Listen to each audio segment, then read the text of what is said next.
untuk menumbuh kembangkan iman kita di Pulau Lombok ini.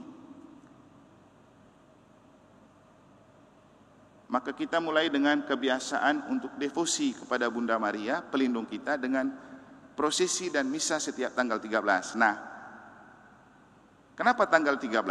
Ya, seperti yang saya katakan tadi, dan hari ini menjadi sangat istimewa karena ini ulang tahun ke berapa puluh tahun Bunda Maria pertama kali menampakkan diri kepada 3 bocah di Fatima, Francesco, Jacinta, dan Lucia. 13 Mei. Tuhan bersamamu.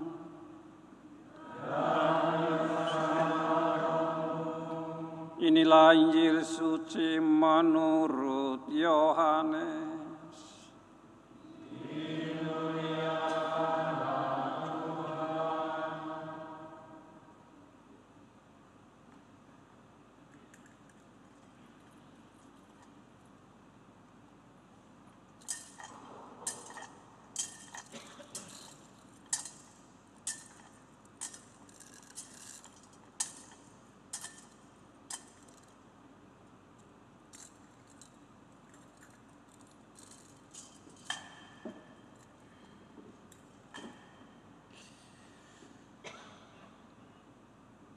Pada hari raya pentabisan Bait Allah di Yerusalem,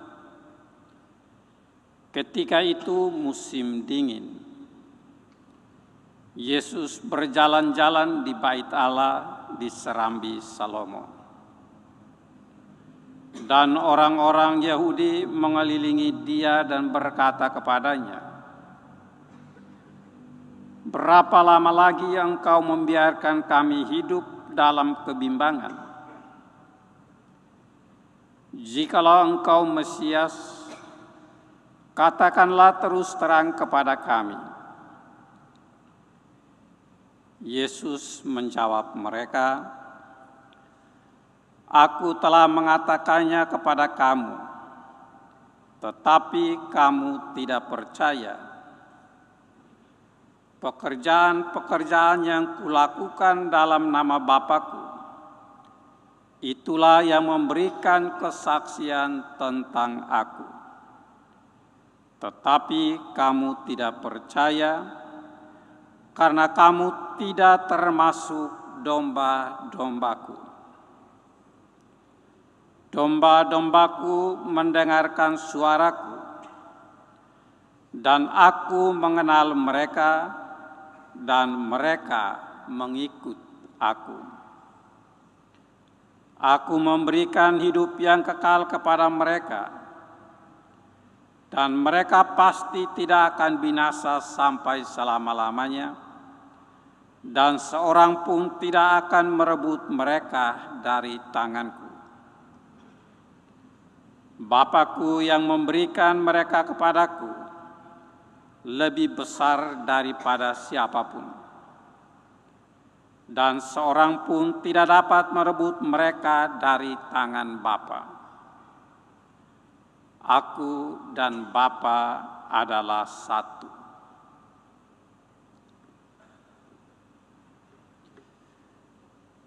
Demikianlah sabda Tuhan. Terpujilah Kristus.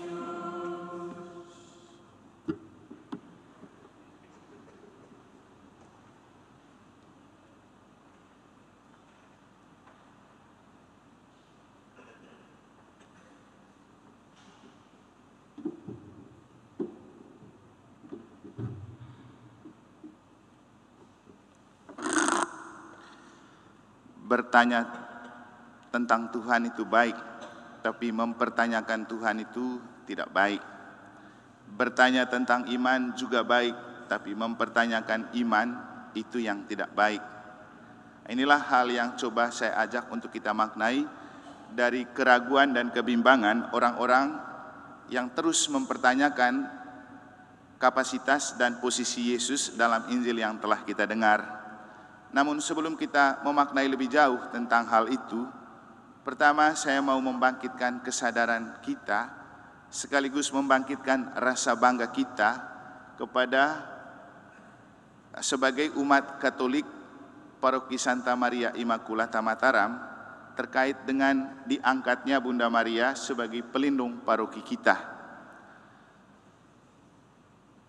Waktu Pak Mikel jemput saya pulang dari pertemuan di Jakarta hari Minggu, di jalan kita lagi-lagi ngobrol tentang, karena Pak Mikel bilang, Romo ada pertemuan panitia di sana, mungkin saya perlu cepat-cepat.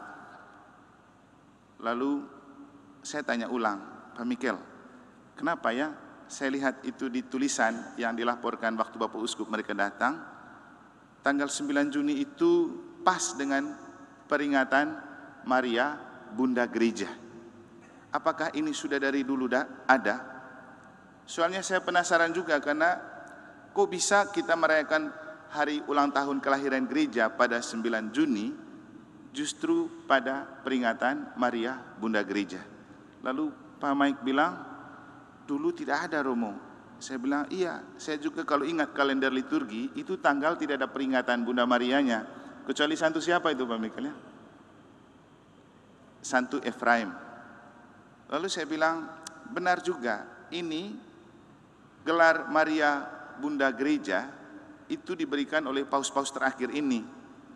Dan setelah saya cek, ternyata memang gelar Maria Bunda Gereja dan dimasukkan di dalam liturgi atau kalender liturgi itu baru terjadi beberapa tahun terakhir setelah Paus Fransiskus pada tanggal 11 Februari 2018 mengeluarkan sebuah dekret tentang Maria Bunda Gereja dan dirayakan secara liturgis dalam kalender liturgi.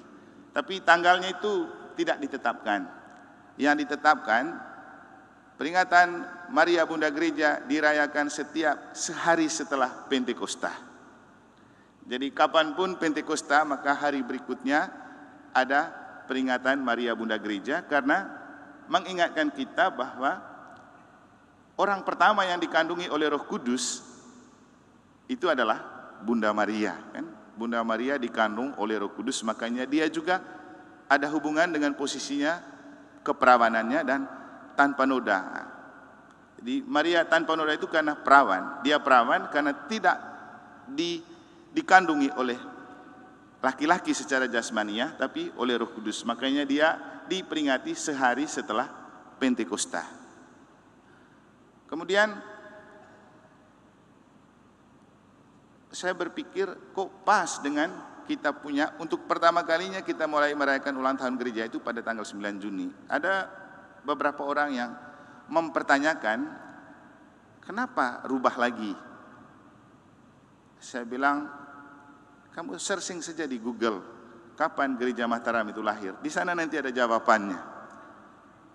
Jadi sesuai dengan laporan yang kita laporkan waktu visitasi itu, pertama kali dirayakan misa setelah gereja kita itu diberikan pada zaman Pater Van Huygen, itu tanggal 9 Juni di gereja pertama di Narmada. Itulah tahun dan tanggal berdirinya gereja kita. Sedangkan kemudian kita rayakan setiap tanggal 8 Desember itu tidak tahu dari mana mulainya. Mungkin karena sudah biasa, tapi kita anggap itu sebagai tanggal kelahiran, padahal bukan. Itu kan pesta yang wajib dilakukan tanggal 8 itu kan Maria Immaculata.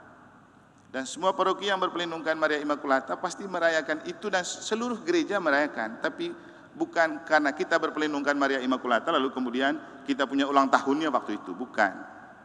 Itu pelindung. Jadi kita tetap rayakan sebagai pelindung, pesta pelindung, tapi ulang tahunnya itu 9 Juni. Nah, yang membuat saya itu lebih berpikir dan merefleksikan lebih dalamnya begini. Itu adalah tanda ketika sehari setelah Pentakosta bertepatan dengan kelahiran gereja di Pulau Lombok yang kita rayakan pertama tahun ini selama 90 tahun, mau mengatakan kepada kita bahwa hidup menggereja kita tidak bisa terlepas dari Bunda Maria. Makanya kenapa kemudian saya mengajak kita, kalau betul umat paroki Santa Maria Immaculata Mataram, dekatkan diri pada Bunda Maria. Karena dia diberikan untuk menumbuh kembangkan iman kita di Pulau Lombok ini. Maka kita mulai dengan kebiasaan untuk devosi kepada Bunda Maria, pelindung kita, dengan prosesi dan misa setiap tanggal 13. Nah, kenapa tanggal 13? Ya, seperti yang saya katakan tadi, dan hari ini menjadi sangat istimewa karena ini ulang tahun ke berapa puluh tahun Bunda Maria pertama kali menampakkan diri kepada 3 bocah di Fatima, Francesco, Jacinta, dan Lucia, 13 Mei 1917. Dan hari ini sebenarnya kalau cek di kalender itu peringatan fakultatif Maria Fatima. Jadi pas betul. Dan kita merayakan tanggal 13 ini sehari setelah merayakan Pentakosta juga. Ya, kita anggap saja sukacita yang kita rayakan kemarin dengan sepak bola dangdut, dengan tarik tambang, kan banyak orang bersukacita kan. Karena karya roh, kita memulai seluruh rangkaian acara ulang tahun kita dengan kita merayakan pesta pembukaan, dan kemarin banyak orang yang bersukacita dan berbahagia. Kala orang yang datang misa hari ini ya, kemarin lebih banyak. Karena memang kita kan umat pesta. Kalau yang berbau pesta dan hura-hura banyak. Kalau yang berbau liturgis kurang. Tapi dengan ini saya mau mengatakan kepada kita bahwa ya ini loh fenomen-fenomen yang perlu kita maknai. Tidak penting pesta pora, itu baik untuk kita. Tapi iman paling penting itu liturgi. Tadi malam saya juga pergi nonton futsalnya OMK. Mereka pertama kali main tadi malam melawan AKBP ke apa. Lalu tadi saya bikin caption, profesiat untuk kemenangan, tapi jangan lupa doa rosario dan ke gereja. Karena kita jadi orang Katolik tidak untuk bermain saja, tapi juga untuk berdoa. Nah, kalau kita cek sekarang OMK ini ada berapa orang ya? Pasti mereka mau pergi main lagi. Ya, nah, begitulah kita. Kan anak-anak kita juga kalau yang hura-hura, yang pesta-pesta full. Tapi kalau yang begini-begini, nanti cek di KBG dan lingkungan berapa orang OMK dan anak-anak yang ikut doa rosario. Saya berani bertaruh itu kalau sampai 10%. Kenapa? Orang tidak melihat liturgi dan iman itu penting. Padahal liturgi itu utama. Apalagi gereja Katolik itu liturgi itu utama. Mungkin kita masih ingat ketika hari Minggu saya menyampaikan kembali ungkapan dari Menteri Agama Nasaruddin Umar ketika memberikan sambutan di kantor Kemenak untuk para utusan dari provinsi se-Indonesia berbicara Pesparani, Munas Pesparani. Apa dia bilang? Hanya manusia yang tidak normal, yang tidak menghargai seni dan liturgi. Coba. Bapak Ibu, dia kan Muslim, Imam Agung. Tidak ada kata liturgi dan teman-teman Muslim kan. Hanya gereja Katolik yang punya istilah liturgi. Dan itulah identitas kita, liturgi. Maka nomor 1 hidup beriman itu liturgi. Jangan menjadi orang beriman yang terus mempertanyakan liturgi, terus mempertanyakan iman, terus mempertanyakan Tuhan. Karena kalau seperti itu, kita akan mengalami apa yang dikatakan oleh Yesus dalam Injil ketika orang bertanya, Yesus beri kepastian, kaukah yang kami tunggu atau masih ada orang lain lagi? Yesus bilang apa? Aduh kamu ini, saya mau kasih buktikan bagaimana ya. Kamu sudah lihat apa yang saya buat, tapi kamu tidak percaya juga kalau aku itu orang yang diutus Allah. Tapi sudahlah, saya tidak peduli dengan kamu. Saya hanya peduli dengan domba-dombaku. Domba-dombaku mengenal suaraku, mereka mengikuti aku. Jadi definisi domba, kemarin saya omong juga waktu saya berkhotbah di depan banyak orang Protestan di AKBP Bung Karno. Kan ada Natal bersama, Paskah bersama keluarga Maluku. Hanya 2 aja orang Katolik, tapi mereka undang Romo untuk membawakan firman. Hebat kan Romo Mataram kan? Mereka undang. Dan saya bicara tentang kenapa Yesus itu menyebutkan diri sebagai pintu bagi domba-domba. Apa dan siapa itu domba? Jadi domba itu Bapak Ibu, orang yang lugu, tulus, taat, setia. Jadi Katolik itu tulus, lugu, taat, setia. Jangan terlalu banyak bertanya. Makanya tadi saya bilang, boleh bertanya banyak tentang Tuhan, oke. Boleh bertanya banyak tentang iman, oke. Tapi jangan banyak mempertanyakan Tuhan dan iman. Hidup menggereja itu hayati saja, jangan banyak mempertanyakan tentang kenapa begini, kenapa begitu. Itu bukan urusan kita. Kenapa harus ada misa tanggal 19 lagi, tanggal 13? Kenapa lagi? Ada saja Romo yang baru ini. Bapak Ibu, kita itu buat sesuatu karena jelas aturannya, jelas ajarannya. Ada lagi yang bilang mereka tidak mau sumbang untuk ulang tahun gereja karena bertanya, kenapa lagi ulang tahunnya tanggal 9 Juni? Sudah baik-baik 8 Desember.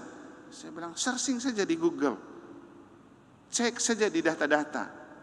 Jadi itulah hidup beriman kita. Kalau banyak mempertanyakan, memang tidak menyelamatkan.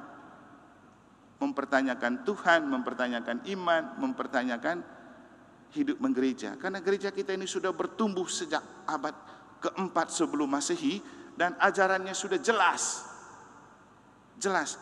Yang jadi masalah, banyak di antara kita yang tidak tahu ajaran iman yang benar. Karena kita merasa sudah biasa, kita anggap itu benar. Saya dengar cerita lagi, ada satu lingkungan yang merasa bahwa mereka itu kalau doa rosario wajib harus minggu malam. Dan mereka bilang itu sudah tidak bisa diganggu gugat lagi, kami sudah biasa begitu. Walah Bapak Ibu, minggu itu kan ada misa di gereja, masa kamu paksa? Dan doa rosarionya hanya minggu malam, hari lain tidak bisa lagi. Ada itu lingkungan kayak gitu, kamu pikir saya tidak tahu? Jadi memang tidak ada di aturan gereja bahwa doa rosario harus minggu malam. Yang ada, selama bulan rosario, setiap malam kita doa rosario. Namanya saja bulan rosario kan, bukan tunggu hari minggu malam. Nanti Pamik, Ketua BPI, cek itu, lingkungan mana itu ada. Lalu mereka bilang, Romo dan Frater kok tidak pernah datang doa bersama kami. Orang kita misa ke minggu sore di sini, baru kamu buat doa, wajib minggu sore. Katanya itu sudah tertulis dari dulu. Jadi begini Bapak Ibu, mari kita beriman dengan tidak banyak mempertanyakan, tapi taat, setia. Karena ajaran Katolik itu sudah jelas didiskusikan oleh para pakar. Kita itu tinggal melaksanakannya. Kitab suci juga sudah telah jelas tulisnya apa. Tidak perlu mempertanyakan. Yang perlu kita baca, jalankan. Gereja Katolik punya aturan dan ajaran. Yang perlu jalankan ajaran dan aturan yang ada. Cukup. Tidak perlu banyak mempertanyakan. Bertanya boleh, karena kalau kita bertanya itu karena kita tidak tahu. Kita perlu bertanya. Tapi kalau mempertanyakan itu kita sudah tahu, tapi pura-pura tidak tahu. Seperti dalam Injil, mereka sudah tahu dari yang Yesus buat, kalau Yesus itu Mesias, anak Allah. Masih juga mempertanyakan, kaukah yang kami tunggu? Maka apa kata Yesus? Ya sudah, saya tidak peduli dengan kamu. Saya hanya peduli dengan domba-dombaku, orang yang tulus, taat, dan setia. Dan Yesus bilang apa? Domba-dombaku ada di dalam tanganku dan tangan Bapa. Dan tidak ada satupun orang yang bisa mengambil mereka dari tanganku. Kan gitu kitab suci Injil tadi bilang. Tidak ada satupun orang yang dapat mengambil mereka dari tanganku. Dan tidak ada satupun yang dapat mengambil mereka dari tangan Bapakku. Karena aku dan Bapa adalah satu. Jadi Bapak Ibu, kalau kita betul menjadi domba-domba yang taat, setia, turut, maka Yesus itu menggenggam kita dengan sangat baik. Tidak ada yang bisa merampas dan mempersoalkan atau bahkan membinasakan kita. Makanya kemarin saya bilang ke teman-teman dari Maluku, tidak usah takut jadi orang pengikut Yesus di Lombok.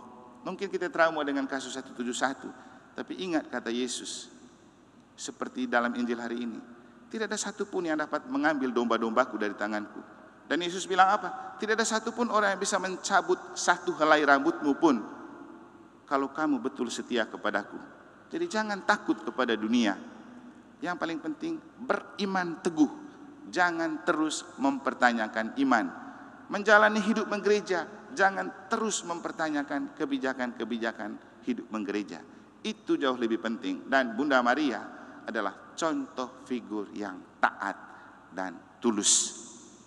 Jadi Bunda Maria adalah contoh figur yang taat dan tulus. Walaupun dia sempat bertanya ketika ditawarin untuk mengandung dan melahirkan Yesus, bagaimana mungkin hal itu terjadi karena aku belum bersuami? Tapi akhirnya setelah berefleksi, dia mengatakan ini adalah karya Tuhan dan kepercayaan Tuhan untuk saya. Maka terakhir dia cuma bilang apa? Fiat voluntas tua. Aku ini adalah hamba Tuhan, terjadilah padaku menurut kehendak. Inilah definisi iman sejati. Apapun kenyataan dan tantangan hidup, apapun kebijaksanaan dan ajaran iman dan hidup menggereja, tidak perlu mempertanyakan.